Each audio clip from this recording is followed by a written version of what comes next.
nakola na maboko na yo, nayekola na kelasi na yo mosungi moko yo bapesi na yo, eza se yo molimo santu, motema na ngai ezoka baputa, batrahison na bajugement ya bato.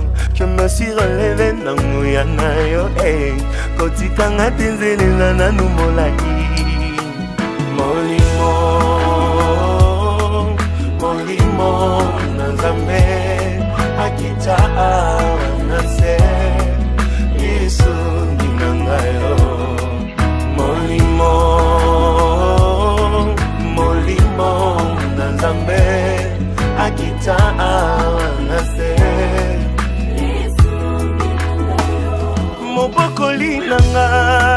Mais dans le Seigneur, c'est votre serviteur, l'apôtre Nestor, béni de Dieu, Wembolois, et qui, par la grâce du Seigneur, nous avons reçu parmi les 5 ministères d'Éphésiens chapitre 4, la grâce d'être apôtre. Et nous sommes dans la chaîne de référence TV, pratiquement plein succès à Jésus-Christ, et qui, par cette organisation médiatique, qui nous permet quand même de s'exprimer et de vous apporter la parole du temps. La Bible nous dit ceci, à ces temps comme ceci, les gens qui ont l'intelligence, les gens qui ont la sagesse, les gens qui ont la capacité, ils peuvent comprendre les mystères cachés de Dieu.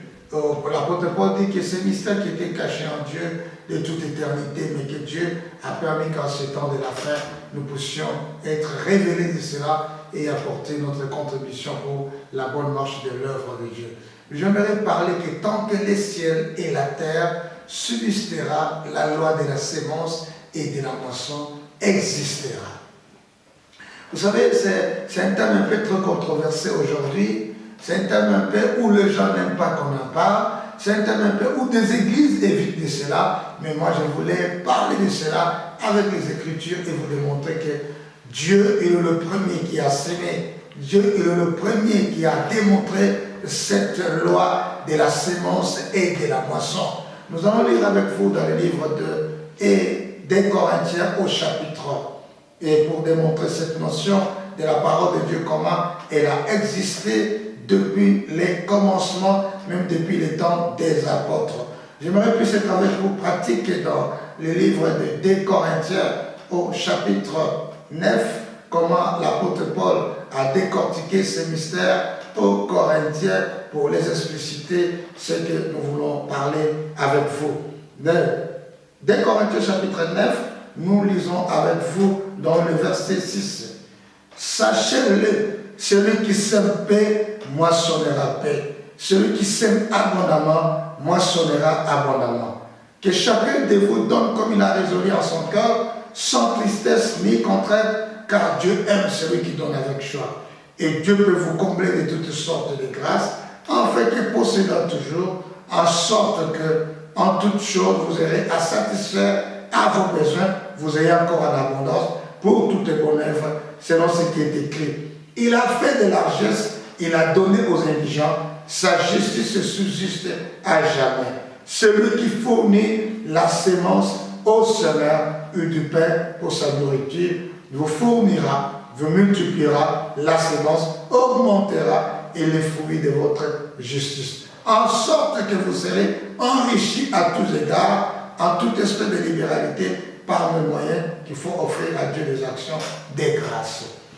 En regardant les tableaux de cet épître, le deuxième aux Corinthiens que l'apôtre Paul a écrit à l'église de Corinthe, comme vous savez pratiquement, la ville de Corinthe, c'est une des grandes villes qu'on appelle aujourd'hui en Grèce, parce que Dieu a fait la grâce, et quand nous étions invités pour aller apporter la parole dans les terres apostoliques, Corinthe c'est à 100 km d'Athènes, et Corinthe aussi c'est à 200 km pratiquement de Thessalonique, et c'est une ville qui était au bord de la mer, où l'apôtre Paul est resté, il a prêché la parole, où l'ange est venu se révéler à lui, qu'il devait rester là-bas 1 année et demie à prêcher la parole, et personne ne pouvait mettre la main sur Paul. Et que c'est une ville qui était florissante, il y avait des femmes, des vendeuses de poupées, des gens, et qui était une ville commerciale à l'époque de l'apôtre Paul. Et cette vie était remplie pratiquement de l'idolâtrie, de la prostitution, de l'impudicité qu'on ne pouvait même pas trouver chez le païen. Et c'est dans cette ville aussi que Paul a travaillé, et la puissance de Dieu s'est démontrée. Il a parlé de la puissance de la croix, il a parlé de la mort, l'évangile qui était une puissance. Et c'est dans cette ville aussi que nous trouvons que Paul pouvait livrer un garçon qui sortait même avec la femme de son père. Et l'impudicité qu'il a trouvé qu'on ne trouvait même pas chez le païen.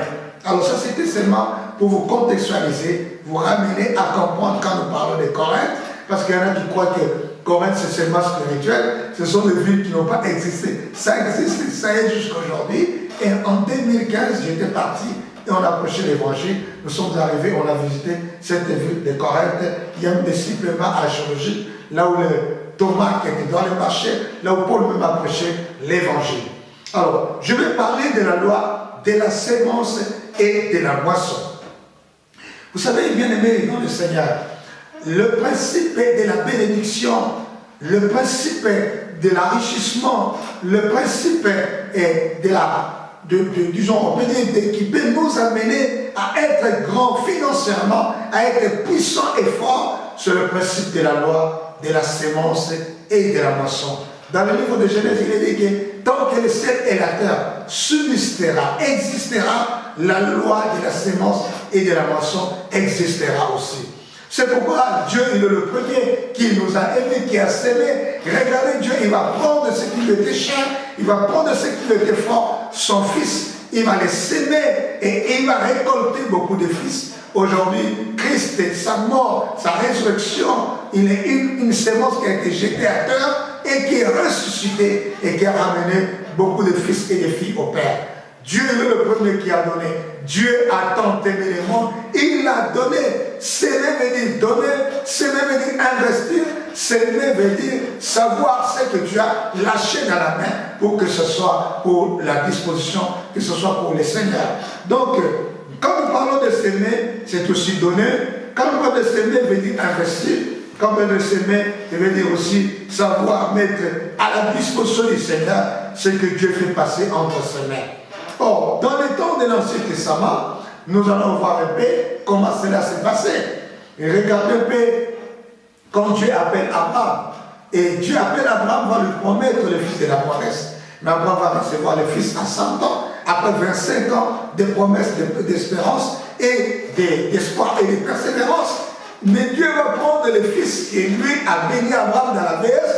Il va dire à Abraham, prends ton fils, dans Genèse 22, prends ton fils, prends ton unique, prends celui que tu aimes, va maintenant me l'offrir. Mais que le même Dieu qui lui a donné dans la vieillesse, et le même Dieu qui va encore lui demander le fils, Dieu a mis Abraham à l'épreuve. C'est pour dire que ce n'est pas que Dieu n'était pas capable de le bénir sans qu'il donne. Dieu voulait voir tellement le cœur d'Abraham s'il va accepter la loi de la sémence et de la moisson. C'est pourquoi Abraham monte avec Isaac dans le monde du Morija. Il élève même le couteau pour égorger Isaac comme l'offrande de l'Holocauste. Dieu dit arrête, regardez, j'ai pourvu à tes côtés. Prends cela et tu feras. Je vois maintenant que tu me crains. Je vois maintenant que tu m'honores. Et Abraham devait rester un monument dans la Bible. Et jusqu'aujourd'hui, nous sommes bénis par la foi d'Abraham. Parce que toutes les nations de la terre, elles sont bénies par la foi d'Abraham. Et Abraham d'Abraham va sortir une grande nation à cause de quoi? De la loi de la sémence et de la moisson. Abraham a obéi, a écouté la voix de Dieu. Et Dieu l'a béni, et il a béni sa vie, il a béni ses fils, il a béni les enfants de ses enfants, jusqu'à arriver dans la génération de Joseph, qui était même le petit-fils d'Abraham. C'est pour te dire que quand nous entrons dans cette loi, de la sémence de la moisson, mon frère, ma soeur, ça déclenche les miracles, ça ouvre les portes. La Bible même dit que les dons d'une personne lui ouvre les portes et les fait placer avec les grands. Et regardez encore, quand nous avançons avec les Écritures, des temps aussi, des royautés, on nous parle d'un prophète qui s'appelle Élie, mais qui, les temps de crise, les temps de la famine, Dieu va susciter un prophète et qui va l'envoyer à Sarepta. Il dit, je ordonné à Élie de te nourrir. Regardez le principe de Dieu. Élie pouvait arriver dans cette ville de Sarepta et commençait à prophétiser, à déclarer bénir la vie et bénir la femme. Mais Dieu voulait que cette femme entre dans le principe de la loi de la sémence et de la moisson. Malgré la crise, malgré la famine, mais le prophète arrive, il dit à la femme, prends d'abord les gâteaux et fais d'abord pour moi et après tu auras pour ton fils. Si on dit aujourd'hui, on va dire le pasteur là n'a pas d'amour pour les brebis. Or, c'était tout simplement pour déclencher, permettre à Dieu de déclencher le surabondance dans la vie de la femme pendant la période de crise. J'aimerais te dire, dans cette période de crise, de tourments, de pauvreté, de blocage financier, ça c'est le même temps-là que Dieu demande toujours à quelqu'un d'entrer dans cette loi de la moisson, de la sémence et de la moisson, de la sémence et de la récolte. Parce qu'en Israël, le mois de septembre, le mois d'octobre, c'était le mois de Vandal. C'est-à-dire un mois où tout ce qu'on a semé, on n'a qu'à récolter. Aujourd'hui, nous terminons le mois de septembre. Toi qui me suis dans ce message, j'aimerais te déclarer et te dire que ta sémence ne va pas périr. Ta sémence ne va pas rester sans produit. Ça produira, ça s'élèvera, ça s'ouvrira, ça t'ouvrira des portes et tu entreras dans le mystère de la moisson, de la récolte et aussi de savoir moissonner ce que tu as semé. Élie a dit à la femme, Dieu m'a envoyé, fais d'abord pour moi. Or Dieu voulait délivrer cette femme de trois choses. Un, il voulait libérer la femme de l'égoïsme. Deux, il voulait libérer la femme de l'esprit de famille. Et toi de l'esprit de mort. C'est ce que la femme a dit, je vais maintenant, je vais seulement un peu d'huile, un peu de gâteau, je vais faire, et un peu de farine, je vais mon enfant, et après nous allons mourir. Dieu voulait les libérer de l'égoïsme, les libérer de la famine et les libérer aussi de la mort. Et c'est ce qui s'est passé. La femme a écouté la voix de Dieu. La femme n'a pas regardé, la famille n'a pas regardé qu'il n'avait rien. Elle a fait les gâteaux, elle a donné à l'homme de Dieu. L'homme de Dieu a mangé, qui représentait l'autorité de Dieu, qui avait le mandat de l'époque et qui était la bouche de Dieu de l'époque. Il a ordonné dans cette cruche, dans ta maison, la farine ne terminera pas, l'huile ne diminuera pas. Et cela s'est fait toute la période de la famine. La maison de la femme de Sarepta, elle n'a pas manqué à manger, elle n'a pas manqué à boire. Elle était libérée de l'égoïsme, elle était libérée de la famine, elle était libérée de la mort. Et ils ont survécu avec son enfant pendant la période de famine. Je te dis, pendant la période de crise, pendant la période de difficulté, pendant la période où tout est bloqué, tu vois, tout ne marche pas. C'est le moment où tu vas lâcher la sémence que tu as et qui va produire 100, qui va produire 1000, qui va produire 2000, 3000. Il est le Dieu qui respecte ses principes et qui marche dans ses principes. Nous avançons avec ces principes de la loi de la sémence. Et quand l'Éternel va former la nation de Dieu, qu'on appelle Israël, dans le désert avec Moïse, et Dieu va maintenant ordonner que ces choses deviennent une réalité. Et il y a une sémence que je vais parler, qui est une sémence qui ouvre les églises même des cieux, une sémence qui provoque même la bénédiction de Dieu, une sémence au-dessus de toute sémence que nous appelons la loi de la dîme. Et qu'aujourd'hui, les gens qui n'ont pas l'intelligence et qui n'ont pas la révélation ont mal compris cette notion pour dire c'est la loi. Non, la dîme a existé avant la loi et la dîme continuera à continuer après la loi. Si vous lisez pratiquement Genèse 14, Abraham, après avoir remporté la victoire des Codomères, la Bible dit il donna la dîme de tout à Melchisédek qui lui avait apporté le secours, le pain et les vins. Il n'y avait pas encore la loi, il n'y avait pas encore Moïse, mais Abraham a compris que celui qui a agi, celui qui a opéré, celui qui a donné la victoire, c'est l'Éternel. Il devait prélever la dîme de tout et donner à Dieu Tout-Puissant, le roi de Salem, qui s'appelle Melchisédek, qui est représenté aujourd'hui, matérialisé dans la personne qu'on appelle Jésus-Christ, qui est le roi de Salem, le prince de paix. Abraham a donné, moi j'appelle, il y a la dîme avant la loi, qu'on appelait la dîme par la foi, parce qu'Abraham a donné par la foi, et Jacob aussi a promis. Il a dit, Seigneur, si tu me donnes la victoire dans le chemin que je vais parcourir, je te donnerai la dîme. qui avait dit à Jacob de donner, c'était de lui-même. La dîme à cette époque-là, c'était comme une action de grâce, un acte de reconnaissance à Dieu qui a donné la victoire. Nous lui donnons tout ce qui nous appartient, les 10% de ce que nous avons et nous offrons à Dieu. Ça, ce n'était pas pour la loi. C'est pourquoi j'ai dit, mes frères, la Bible dit, n'ajustez pas et il ne faut pas soustraire. Il n'y a pas un verset biblique qui dit, il ne faut pas donner la dîme. Pourquoi vous interdisez le peuple de Dieu à donner la dîme? Donnez-nous le verset qui interdit. La Bible dit, n'ajoutez pas et il ne faut pas soustraire. Et Dieu va prendre la dîme qui était donnée par la foi, par Abraham et par le petit-fils d'Abraham qu'on appelait Jacob. Il va maintenant institutionnaliser la dîme comme étant une institution dans le désert. Et pourquoi Dieu a fait cela? Il va prendre les 12 tribus d'Israël, il va prendre parmi les 12 tribus, il prend un tribu qu'on appelle le tribu de Lévi. Il dit, vous n'allez pas avoir de champs, vous n'allez pas travailler, vous n'aurez pas de part, mais moi l'Éternel, je serai votre part. Et les 11 tribus devaient travailler les champs et ils devaient apporter de leur revenu ce qu'on appelle la dîme. Et dans cette dîme, les offrandes, les actions de grâce, et Dieu prend cela, il prend ce qu'on apportait à Dieu, il donne à cette tribu de Lévi qui faisait le travail dans les sacerdoces qu'on appelait les tabernacles.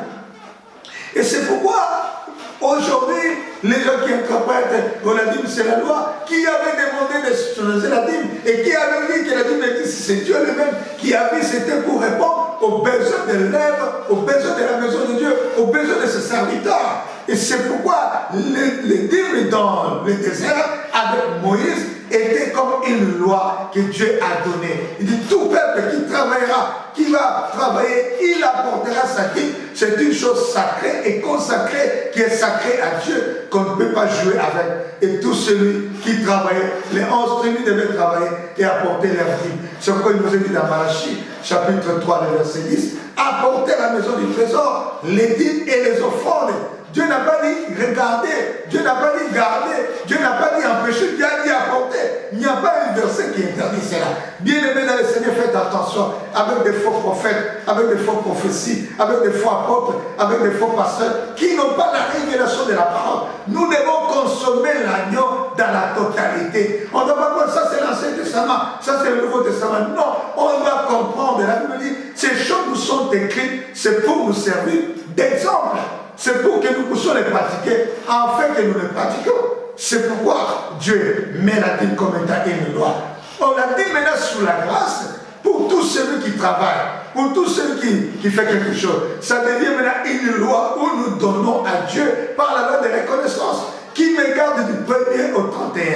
Et je vais au travail, je me réveille le matin, je travaille, je gagne de l'argent, je dois prendre mes 10% pour les remettre à Dieu. C'est à Dieu qu'on donne, ce n'est pas à un homme. C'est à Dieu qu'on donne, ce n'est pas un pasteur. C'est à Dieu qu'on donne, ce n'est pas un apôtre. C'est à Dieu. C'est Dieu qui sait comment il va orienter ce que nous donnons selon les besoins de sa maison et de son œuvre. C'est pourquoi il y a la dîme avant la loi, il y a la dîme sous la loi et la dîme sous la grâce. Donc, peuple de Dieu, ne vous égarez pas, ne vous tourmentez pas. La Bible dit, celui qui paye sa dîme, c'est comme l'impôt de Dieu. Celui qui donne sa dîme ou qui paye sa dîme, Dieu dit quoi? Il va ouvrir. Malachie chapitre 3, verset 10 à 11. Il dit, il va ouvrir les épaules des cieux. C'est-à-dire, les principes de la dîme nous ouvrent les portes. Les principes de la dîme nous ouvrent les épaules des cieux. Les principes de la dîme nous ouvrent les portes des bénédictions matérielles, financières. Parce qu'il y en a qui disent, je vais ouvrir les portes, Seigneur, ouvre-moi les portes. Non, ce n'est pas par la prière, ce n'est pas par quoi que ce soit. Pour ouvrir les portes des bénédictions financières, il faut payer ta dîme à l'église, à l'œuvre de Dieu. C'est dans cela que l'Éternel dit, j'ouvrirai le réservoir du ciel. Et deuxième promesse, Dieu dit quoi? Pour celui qui paye la dîme, il va répandre la bénédiction en abondance. Dieu va te bénir, il va bénir ta vie, il va bénir ta maison, il va bénir ton foyer, il va bénir ta famille, il va bénir tes enfants, il va bénir les enfants de tes enfants. Aujourd'hui, on parle de Lévi et des fils de Lévi. Pourquoi? Parce que ce sont des personnes qui ont servi Dieu. Et si toi tu sers Dieu avec tes biens au travers la dîme, bien-aimé, Dieu dit qu'il t'ouvrira les écluses du ciel, il répandra la bénédiction en abondance.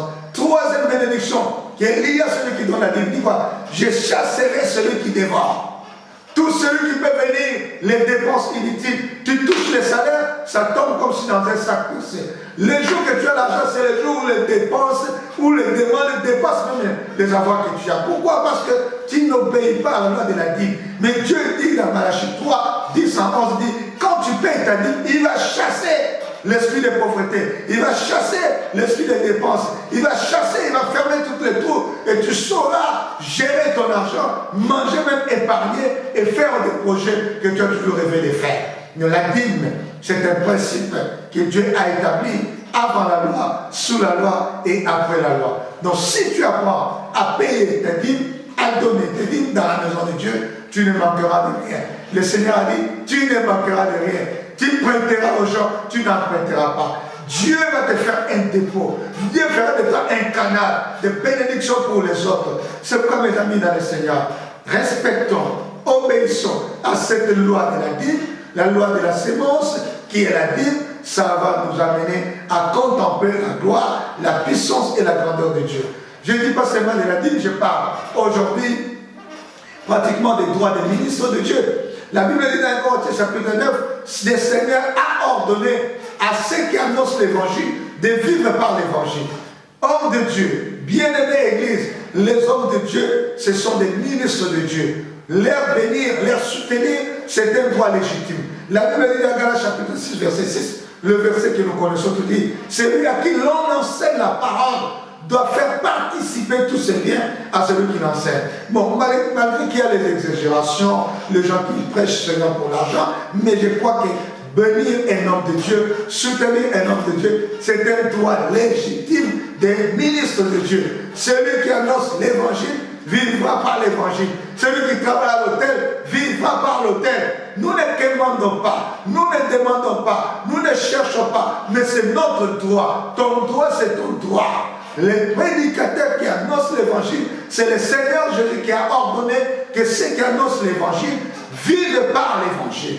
Malgré qu'il y a des exagérations aujourd'hui, mais néanmoins, quand une église s'organise de mettre un salaire pour son pasteur, quand une église s'organise pour que chaque mois il donne une enveloppe à leur pasteur, quand une église s'organise de chaque mois de savoir soutenir leurs leaders, de soutenir les ministres de Dieu, c'est la parole de Dieu. Nous voyons dans la Bible, même Jésus qui était Dieu, qui était fils de Dieu, il avait une caisse.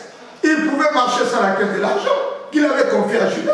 Et la Bible dit qu'il y avait des femmes, même des Suzanne, même des femmes, des Rhodes, des Tanda des Rhodes, des Suzanne, des Marie, des autres, qui soutenaient Jésus de leur bien.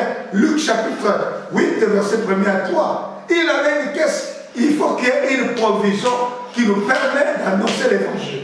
Jésus qui était Dieu avait une caisse. Jésus qui était Dieu, il avait l'argent. Jésus qui était Dieu, il y avait des femmes, des gens qui donnaient les offrandes, les dîmes, les libéralités pour leur permettre d'accomplir la mission. Donc c'est pourquoi, mes amis, la loi de la sémence et de la moisson subsistera, existera jusqu'à ce que le Seigneur reviendra prendre son épouse. Il ne faut pas cesser de faire le bien.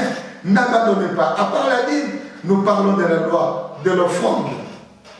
L'offrande n'est que quelque chose qu'on donne à Dieu comme un acte que nous faisons dans la présence de Dieu. Il est écrit dans le livre de Deutéronome que tout le monde, personne ne se présentera devant Dieu méfie. C'est le principe de Dieu.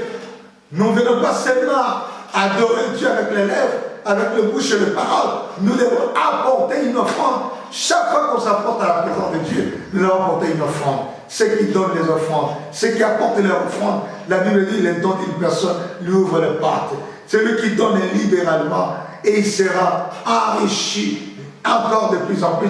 Il devient encore riche, mais celui qui épargne à l'excès, selon le proverbe, il devient encore pauvre. Mes amis, la loi de la sémence et les lois de la moisson subsistera tant que le ciel et la terre existera. L'évangile marche avec les biens, l'évangile marche avec les finances, l'évangile marche avec aujourd'hui des moyens, mais beaucoup des enfants de Dieu ont mis ces principes de côté. C'est pourquoi ils sont frappés des malédictions, on est frappé de la sécheresse, on est frappé de la pauvreté, parce que nous avons oublié la loi de la sémence et de la moisson. Apprends à s'aimer, aime à donner, donne avec joie. Comment je dois donner? Je dois donner avec joie. Comment je dois donner? Je dois donner tout ce que j'ai avec mon cœur. Comment je dois donner? je dois donner avec persévérance. Comment je dois donner? Je dois donner le nécessaire et ce qui doit toucher mon cœur et ce qui est important. Je n'apporterai pas les petites offrandes, je n'apporterai pas les offrandes qui n'ont pas de valeur devant mon Seigneur. J'apporterai ce qui touche mon cœur, j'apporterai ce qui est utile et j'apporterai ce qui peut contribuer pour la bonne marche de l'œuvre de Dieu. Celui qui sème, il va moissonner. C'est le principe de Dieu. Il fournit la semence au semeur. C'est au semeur qu'on donne la semence. Si toi tu n'es pas un semeur, on ne peut jamais te donner. Le semeur fournit la semence au semeur. Dieu prend, il te donne, toi tu donnes. Dieu te donne, toi tu donnes. Plus il te donne, toi tu donnes. Plus tu donnes, il te donne. Plus tu sèmes, il te donne. Plus tu sèmes, il te fournit. C'est alors que tu vas voir, comme nous avons lu dans 2 Corinthiens au chapitre 9, versets 6 à 13, que je demande à tout le monde de lire. Donc, le fournisseur va continuer à te fournir la sémence, l'argent, de l'or. Et il y a même une promesse.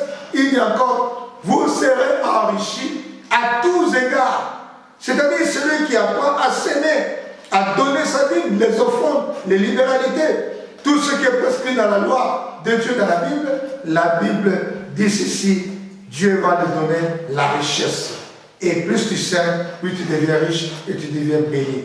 La main qui donne est toujours supérieure à celui qui reçoit. Apprends à s'aimer, apprends à donner et tu vivras la gloire de Dieu. Tu ne manqueras pas de quoi manger, tu ne manqueras pas de quoi satisfaire tes besoins. Et quand tu donnes, ne cherche pas à savoir où va cet argent, qu'est-ce qu'on fait avec cet argent. C'est à Dieu qui te donne. Dieu te demande seulement de donner, il ne te dit pas de contrôler. C'est à Dieu de voir avec la gestion qu'il a donnée à ses serviteurs, de savoir orienter ses fonds pour répondre aux besoins de l'Église et de ses serviteurs. Que le Seigneur vous bénisse, vous qui avez suivi cette parole, cette révélation de la loi de la sémence et de la moisson. Tu veux moissonner, il faut s'aimer. Tu veux avoir beaucoup, il faut s'aimer. Tu veux être riche, il faut apprendre à s'aimer. C'est le miracle, la voie qui va t'ouvrir la porte à la bénédiction matérielle et financière. Tu ne manqueras de rien. Dieu est fidèle. Celui qui pratique sa parole vivra la gloire de Dieu. Et voilà, ce soir, mes amis, j'aimerais terminer par ici pour vous dire que notre Dieu, c'est un Dieu de bénédiction. Il ne nous a pas créés pauvres, nous sommes riches. C'est cette parole que nous devons mettre en pratique pour vivre la gloire de Dieu. Nous avons vu des gens qui l'ont mis en pratique, mais qui ont vécu des grands exploits. Je ne manque jamais l'argent dans mes poches. Dieu fait toujours un miracle pour que j'aie quelque chose dans mes poches. Parce que je sais ce qui m'appartient. Ça ne m'appartient pas, ça appartient au Seigneur. Que le Seigneur vous bénisse. Soyez branchés toujours à plein succès à Jésus-Christ TV. Et ne manquez pas toujours de disposer aussi ton cœur, de savoir dispenser cette parole que tu suis à d'autres personnes. Merci au réalisateur. Merci à mon frère qui est derrière la caméra. Merci à l'apôtre Eustache qui est le visionnaire de ces chaînes de télévision. Que Dieu vous bénisse. C'est votre serviteur, l'apôtre Nestor Béni de Dieu de l'Allemagne, qui a partagé avec vous. Celui qui sème, il va moissonner. Celui qui arrose, il sera arrosé. Il vous fournira la sémence tant qu'il continuera à s'aimer dans les champs de Dieu. Soyez bénis au nom de Jésus-Christ. Amen. Donc, en tout cas, je n'ai plus de choix. Vous pouvez appeler l'apôtre Eustache. Donc, tout ça, les gens mis ça pour faire qu'il y a la garde. Donc, il y a 20 heures moins. Pour nous reçoit. Si on a reçoit, donc il est obligé de. Sur vitesse qu'on va là. Mais c'est ça le problème. Je sais que si je suis ça, apporte à ceux qui me psychologuent. En tout cas, c'est lui qui peut m'appeler parce qu'il a le téléphone dans la main. Oui, Catherine.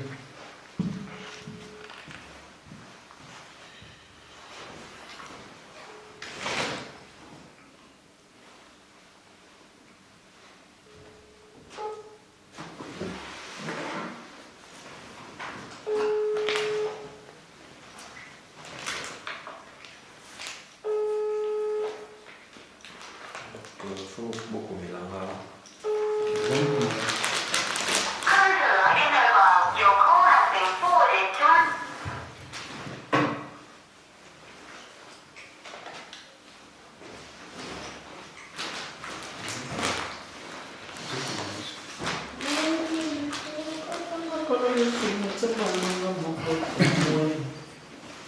C'était très pratique. Ah ouais. Mais là, comme on attend bouquet, dans la fidélité.